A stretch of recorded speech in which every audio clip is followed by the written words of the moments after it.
दोस्तों पैसे तो सभी बचाना चाहते हैं, लेकिन किसी को ये नहीं पता होता कि हम इस बचाए हुए पैसे को कैसे मैनेज करना है। अगर आप अपनी सेविंग्स को मैनेज करना चाहते हैं तो आपको ये 5 तरीके ज़रूर पता होने चाहिए, जो कि आपकी बहुत ज़्यादा हेल्प करेंगे जो आपकी सेविंग्स है उसको मैनेज करने में। तो चलिए आज जानते हैं हम इन 5 तरीकों के बारे में। दोस्तों वीडियो बहुत इंटरेस्टिंग होने वाली है, तो वीडियो के अंत तक ज़रूर बने रहिएगा। और अभी तक आपने चैनल को सब्सक्राइब नहीं किया है तो आपसे एक नम्र निवेदन है, सब्सक्राइब करिए अपने इस चैनल को और बेल आइकन को भी ज़रूर प्रेस कर दीजिएगा ताकि ऐसी इंटरेस्टिंग वीडियो की नोटिफिकेशन आपको मिलती रहे। दोस्तों वीडियो पसंद आए तो एक लाइक ज़रूर कर दीजिएगा। तो चलिए स्टार्ट करते हैं वीडियो को। सबसे पहला पॉइंट है अपने एक्सपेंस का रिकॉर्ड रखना। अब आप बोलोगे कि ये कौन सी नई बात है, ये तो हर वीडियो में बताते हैं, लेकिन इस वीडियो में मैं आपको एग्जाम्पल के साथ बताती हूँ। आपने एक कम्युनिटी का नाम सुना होगा जिसको हम कहते हैं मारवाड़ी कम्युनिटी। ऐसा होता है कभी कभी हम लोग देखते हैं ना कि वो मारवाड़ी लोग जो होते हैं बहुत पैसे वाले होते हैं। हम लोग क्या सोचते हैं कि इनके पास इतनी गाय है, इतनी भैंसें हैं, या फिर ये इतना कमाते हैं उस वजह से ये इतने पैसे वाले हैं। ऐसा कुछ नहीं है। मारवाड़ी लोग क्या करते हैं, अपने पैसे को हमेशा मैनेज करके चलते हैं। उनको कहाँ पर कितना खर्च करना है वो अपने हिसाब से खर्च करते हैं, और कहीं भी अगर 10 रुपए का खर्च करेंगे तो उस एक्सपेंस को वो हमेशा रिकॉर्ड करते हैं। कुछ लोग जैसे हम मान लीजिए रिकॉर्ड करने लग जाते हैं तो कुछ लोग कंजूसी का नाम दे देते हैं इस चीज़ को, लेकिन ये कंजूसी बिल्कुल नहीं है। ये हमारी गलतफहमी है कि हम अगर अपने एक्सपेंस रिकॉर्ड करें या फिर अपने खर्चों का ध्यान रखें या फिर पैसे खर्च करते समय इस चीज़ पर ध्यान दें कि हमारा पैसा वेस्ट कहाँ खर्च हो रहा है, ये कोई कंजूसी नहीं होती है।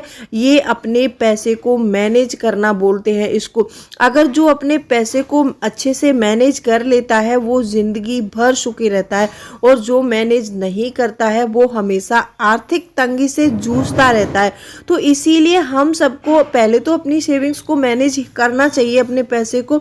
और मैनेज करने की शुरुआत हम कर पाएंगे जब हमें अपने खर्चों का पता रहेगा कि हमारा पैसा कहाँ खर्च हो रहा है, और फिर इसको हम एक्सपेंस को लिखेंगे। तो हम उस एक्सपेंस को जो है डायरी को स्टडी करेंगे तो इससे पता चलेगा कि हमारा पैसा कहाँ खर्च हो रहा है, तो हम उस पैसे को रोक सकते हैं खर्च होने से। तो इसीलिए आपको हमेशा अपने एक्सपेंस का एक रिकॉर्ड रखना चाहिए। जब आप अपने एक्सपेंस का रिकॉर्ड रखना शुरू कर देंगे तो आप कुछ ही महीनों में देखेंगे कि आप अपने कितने फालतू खर्चों से बच सकते हैं। दूसरा पॉइंट आता है कैश की फॉर्म में कभी भी सेविंग्स को ना रखें। हम क्या करते हैं कि जो भी पैसे बचाते हैं अपने घर में कैश की फॉर्म में रख देते हैं, किसी वॉलेट में रख देते हैं या फिर किसी पिग्गी बैंक में डाल देते हैं। मैं ये नहीं कहती कि पिग्गी बैंक में या फिर वॉलेट में पैसे नहीं बचाने चाहिए, बचाने चाहिए, लेकिन उस पैसे को हमें हर महीने कहीं ना कहीं इन्वेस्ट करते रहना चाहिए। बहुत से लोग देखो इस पैसे को जो है इन्वेस्ट करना स्टॉक्स में अच्छा समझते हैं, कुछ लोग एफडी करते हैं, कुछ लोग रियल एस्टेट में इन्वेस्ट करते हैं। लेकिन बहुत से लोग सोचते हैं कि रियल एस्टेट में जो हम पैसा इन्वेस्ट करते हैं तो उसके लिए तो बहुत ज़्यादा पैसा होना चाहिए, लेकिन कहीं कहीं ऐसा भी होता है कि जैसे मान लीजिए 500 रुपये भी बचा सकते हैं आप, थोड़ा थोड़ा अमाउंट अपने रियल एस्टेट में इन्वेस्ट कर सकते हैं। जब भी वो प्रॉपर्टी बिकती है तो उसके बाद आपको जो भी उसमें फ़ायदा होता है सब में बांट दिया जाता है। लेकिन आप इसमें निवेश नहीं करना चाहते हैं तो आपको क्या करना चाहिए कि अपने पैसे को हमेशा स्टॉक्स में लगा दो। स्टॉक्स में अगर आपको स्टॉक्स की जानकारी नहीं है तो आप म्यूचुअल फंड में लगा सकते हैं। म्यूचुअल फंड भी अच्छे रिटर्न देता है हमको। और आप कुछ नहीं तो आप ज़्यादा नहीं कर सकते तो आप एफडी कर सकते हैं। आपको हमेशा अपने पैसे को ग्रो करना है तो अपने पास में ज़्यादा कैश की सेविंग नहीं रखनी चाहिए, क्योंकि वो सेविंग्स हमारी खर्च हो जाती है। अगर हम पैसे को इन्वेस्ट करते रहते हैं तो वहाँ से हमें बहुत सारा रिटर्न मिलता है और हमारी सेविंग बढ़ती ही जाती है। तो आपको कभी भी कैश की फॉर्म में अपने पास अपने पैसे को नहीं रखना है। तीसरा पॉइंट आता है सेविंग कभी भी रैंडम तरीके से ना करें। जैसे मान लीजिए कभी भी जैसे सोच लिया कि हमको सेविंग करना है इस महीने में, तो उस महीने हमने सेविंग कर ली और हम सोचते हैं कि अगले महीने हमें सेविंग नहीं करनी है, पैसा बचेगा तो करेंगे और नहीं बचेगा तो नहीं करेंगे।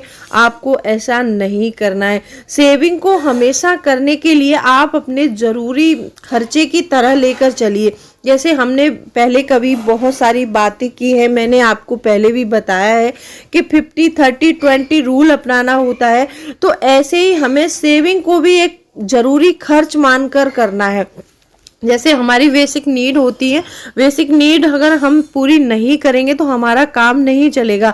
हमें सेविंग्स को भी अपनी बेसिक नीड में ही रखना चाहिए, क्योंकि अगर हम हर महीने सेविंग्स नहीं करेंगे तो हमारे पास पैसा नहीं होगा और हमेशा हम आर्थिक तंगी से जूझते रहेंगे।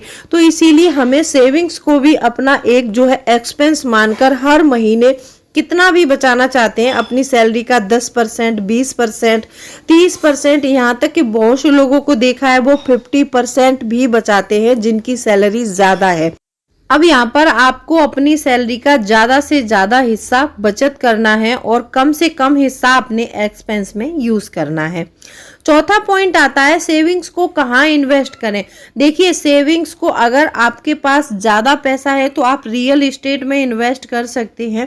अगर आपके पास हर महीने कुछ कुछ अमाउंट बचा रहे हैं तो आप पीपीएफ में इन्वेस्ट कर सकते हैं, आप आरडी करवा सकते हैं, आप एफडी में कर सकते हैं, आप स्टॉक मार्केट में लगा सकते हैं अपने पैसे को। और अगर आप 500 या 1000 ही बचाते हैं महीने में, आपकी सैलरी कम है, अपनी सैलरी के अकॉर्डिंग आप 500-1000 ही बचा रहे हैं, तो आप बेस्ट रहेगा कि आप अच्छी उसके म्यूचुअल फंड्स में अपना पैसा लगा सकते हैं और अपने पैसे को ग्रो कर सकते हैं। और सबसे ज़्यादा ज़रूरी ये होता है कि आपको जिस से जो है इन्वेस्टमेंट की जानकारी हो वहां जाकर आप अपने पैसे को निवेश कीजिए। ऐसा नहीं है कि आपने किसी को बोल दिया कि आप अपना पैसा स्टॉक्स में लगा दो और आपको जानकारी नहीं है और आपने ऐसे ही स्टॉक्स खरीद लिए, तो आपका पैसा डूब सकता है। तो आपको सबसे पहले, हाँ, अगर आप 20 साल की एज में हैं तो आप रिस्क ले सकते हैं, स्टॉक्स वगैरह में आप अपने पैसे को लगा सकते हैं। लेकिन आपकी एज जो है 30-35 साल है तो यहाँ पर आपकी रिस्क लेने की कैपेसिटी बहुत कम हो जाती है। तो आप जो है अपने पैसे को वहीं निवेश कीजिए जहां बिल्कुल सिक्योर हो आपका पैसा और आपको जिस निवेश की जानकारी हो वहीं पर निवेश कीजिए। ये वीडियो का 5वां पॉइंट है, सबसे लास्ट पॉइंट है और सबसे ज़रूरी भी। अपनी सेविंग्स को कभी भी अपने खर्चों के लिए इस्तेमाल नहीं करना है। जो पैसे आप थोड़ा थोड़ा करके पैसे बचा रहे हैं, आपको उनको अपने खर्चों के लिए इस्तेमाल बिल्कुल नहीं करना है, क्योंकि अपने पैसे को आप लिक्विड फॉर्म में घर में नहीं रखेंगे तो वो पैसा खर्च नहीं होगा। आपको अपने पैसे को, हमेशा मैंने बताया है आपको, बहुत सारे निवेश के बारे में बताया है आपको। आप गोल्ड में निवेश कर सकते हैं, आप कहीं भी निवेश कीजिए, लेकिन इस पैसे को आपको अपने ज़रूरी खर्चों में जो है खर्च नहीं करना है। क्योंकि ऐसा होता है, देखो, जो थोड़ा थोड़ा पैसा हम बचा रहे हैं, अगर इस पैसे को हम खर्च करते रहेंगे तो इससे हमारा कोई भी फायदा नहीं होगा। अगर आप इस पैसे को निवेश करते हैं तो आपको इस पर कंपाउंडिंग इफेक्ट देखने को मिलेगा। अल्बर्ट आइंस्टीन ने इसको 8वां अजूबा कहा है। तो 8वां अजूबा क्यों कहा है, इसको हम एक एग्जाम्पल से समझते हैं।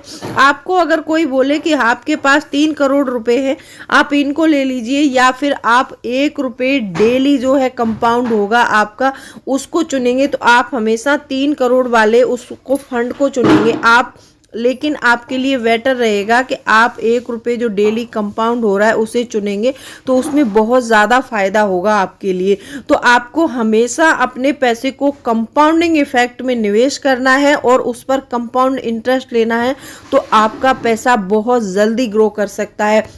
इस कंपाउंडिंग इफेक्ट को समझने के लिए मैंने एक प्रॉपर वीडियो बना रखा है। आप लोगों को मैंने पूरा उसमें कैलकुलेशन निकाल के बताया है कि हमें कंपाउंडिंग इफेक्ट कैसे काम करता है और ये हमारे पैसे को कैसे ग्रो करता है। तो आप उस वीडियो को देख सकते हैं, लिंक डिस्क्रिप्शन में दे दूंगी, और आप अपने पैसे को निवेश कीजिए। जो भी बचाया हुआ पैसा है आप उसको कभी भी अपने जो है ज़रूरी खर्चे या फिर कोई भी खर्चे में आपको इस्तेमाल नहीं करनी है। अगर आप सेविंग्स को मैनेज करना चाहते हैं तो ये 5 पॉइंट आपके लिए बहुत महत्वपूर्ण है।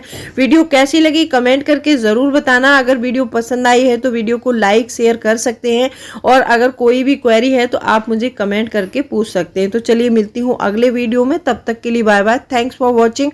और हाँ, मैंने कल जो वीडियो डाली है वो एक डिमांडेबल वीडियो थी, आप उसको भी देख के अपने बहुत सारे तरीके बताए हैं मैंने, उसमें पूरे 10 तरीके बताए हैं पैसे बचाने के, तो आप उस वीडियो को एक बार ज़रूर स्टडी कीजिएगा।